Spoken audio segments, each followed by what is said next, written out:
Friends, welcome back to the videos. It's been a minute. So we are deep into the winter here in the UK, and if I'm honest, I've been doing a lot of indoor riding and not so much outdoor riding.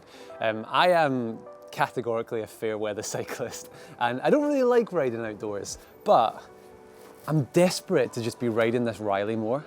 I actually think I might be falling for it in a big way.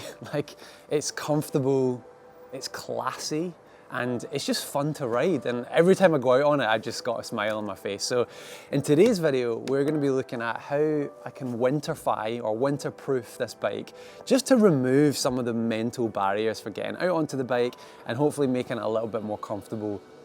Okay, so the number one most important thing for me during the winter is to protect my bikes. And if you're not careful, winter will mess your bike up. You've got salt and grit and just general crap, and it gets everywhere and it can properly ruin your bike. So what I like to do over winter is establish a bit of a winter cleaning routine. Firstly, I clean the bike after every single ride.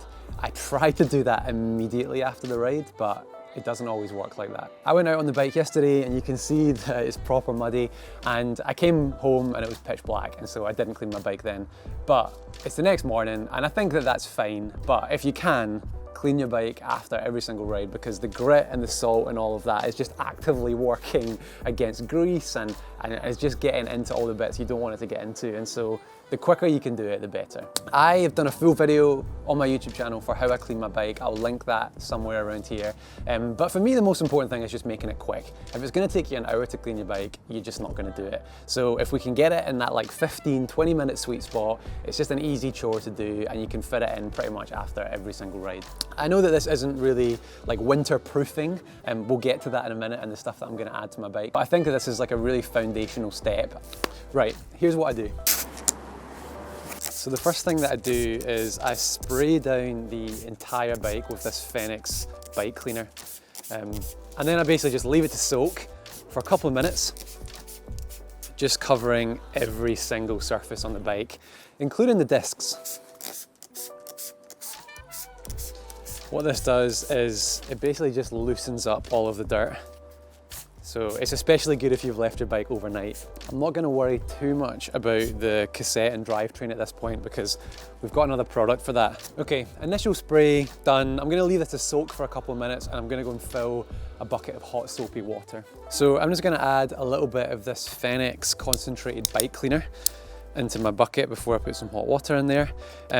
Historically, I've just used Fairy Liquid for hot soapy water, and I think it's fine. I just found more recently that I think it's quite aggressive, and so it starts to strip out the grease from like bearings and like screwed components, etc. And so I've gone to this bike cleaner because it's built for this purpose. It's slightly less aggressive, and so that would be my go-to, and the stuff from Fenix is really good.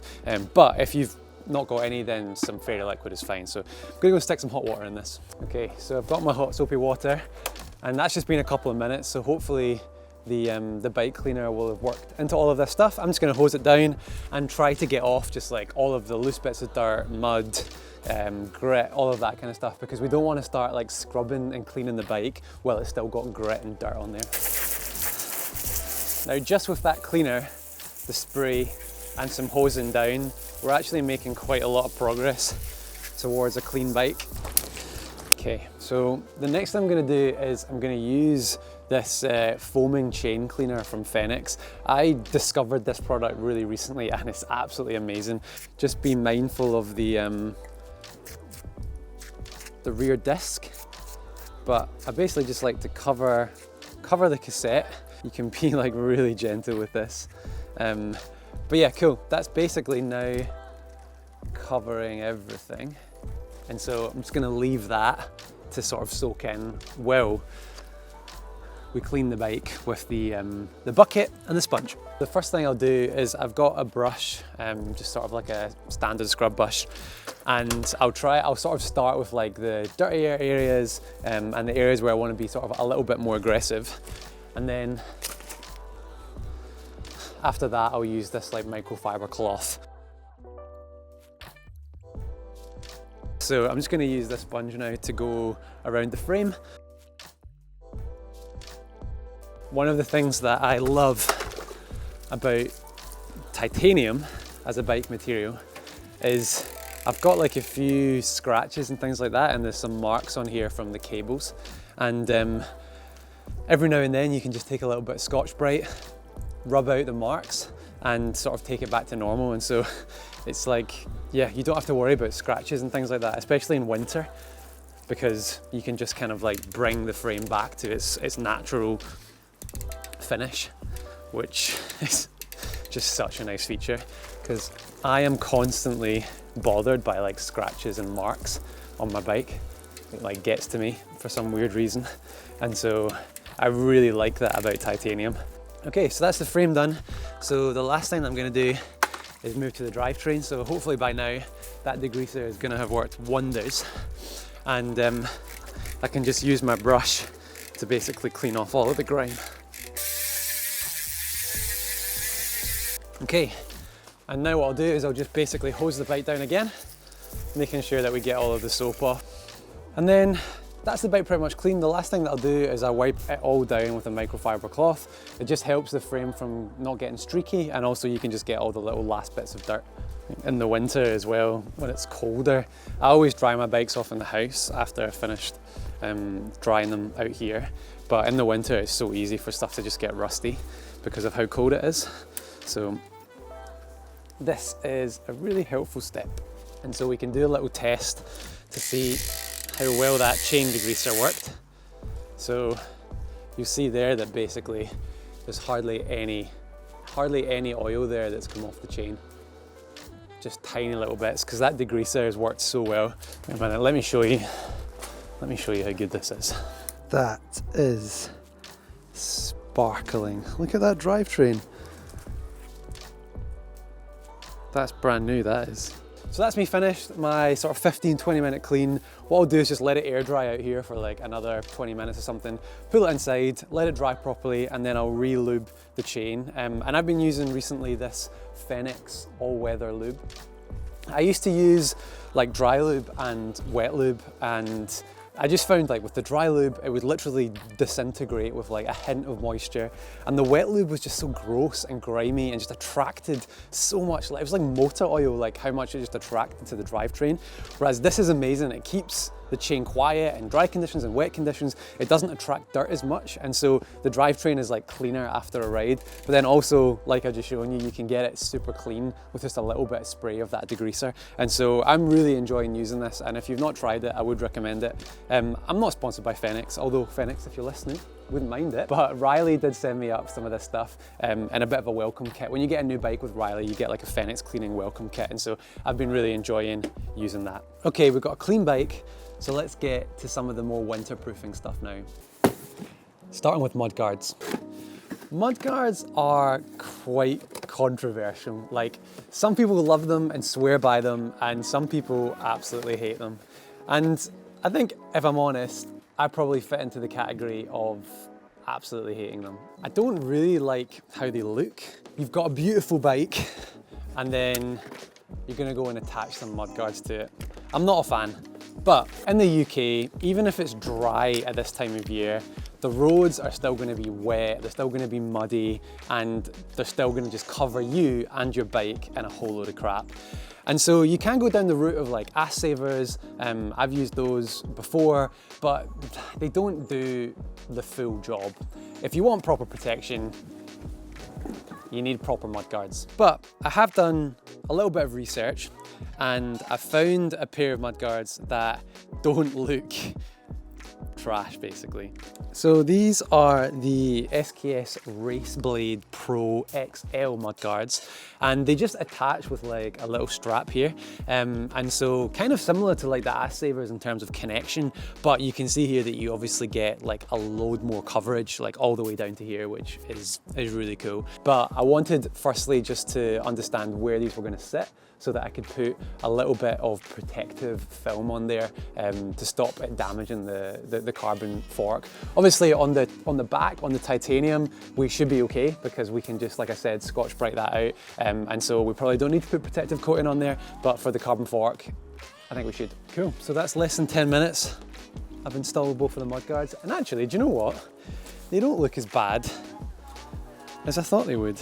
As far as mudguards go, they're pretty nice actually, and I quite like all of the adjustability that you get with them. So one of the things that stops me from going out on my bike in the winter is the fear of crashing, like the fear of falling off, because the roads, especially in the UK at this time of the year, they are slippy, they are wet, they are muddy, they are greasy, and it's actually just really, really easy to fall off. So firstly, like, I am just genuinely extra careful when I'm hitting corners at this time of year. It's like, there's no need to hit a corner at speed. I am very cautious. But I also want to try a couple of extra things just to try and increase grip. And so I've got these GP 5000 4-season tires, which have a little bit more grip, and they've also got a little bit more puncture resistance as well. I'm now realizing the error of doing the mudguards before I did the tires. And although these 4-season tires are going to be a little bit slower than the GP 5000s, don't really mind in winter. And when I put these back on in springtime, the bike is going to feel really quick. Changing tires is one of my least favorite jobs.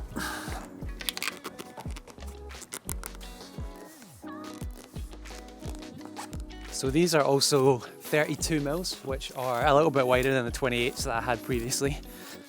So again, should get a little bit more grip, which is what we're aiming for here. The other thing that I do in winter is I lower the pressure, the tire pressure. And obviously now that I've got 32 mils instead of 28 mils, I can lower the pressure even more. But yeah, like, lower pressures are just great because they're way more comfortable, and you're also going to increase your grip as well. Let's stick these back on.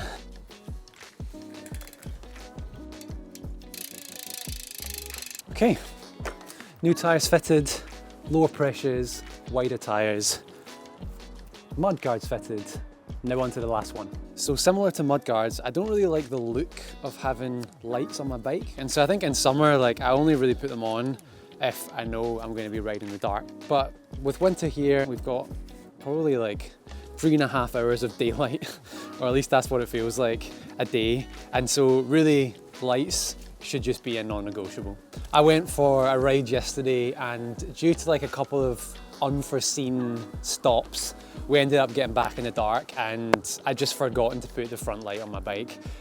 And it was a nightmare. I had to change my route on the way home to avoid like major roads and stuff like that. And so I just think in winter, keep your lights on your bike at all times. Even if you're going out first thing in the morning, you sort of never know what's going to happen. I don't think you need to go mad when it comes to lights. I think that there's a few things that I really like. Personally, I don't like attaching things to the handlebars.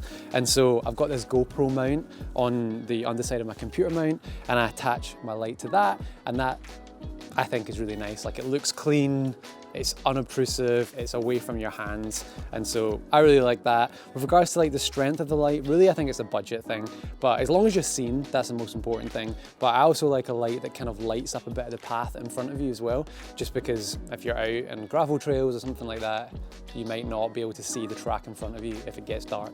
And then for the rear, I just go for these kind of little strip lights. They're super easy to add to your bike. It literally takes 10 seconds. Just keep your lights attached to your bike at all times in winter. It's just the best thing to do. So with all of that in place, I've now hopefully removed some of the mental barriers to getting out on the bike, and I'm just going to be more comfortable when I do eventually get out there. I hope you've enjoyed this video. Let us know down in the comments below, what are your like winter-proofing things? Have I missed anything? What is like absolutely essential for you? And I'll see you in the next one. Cheers.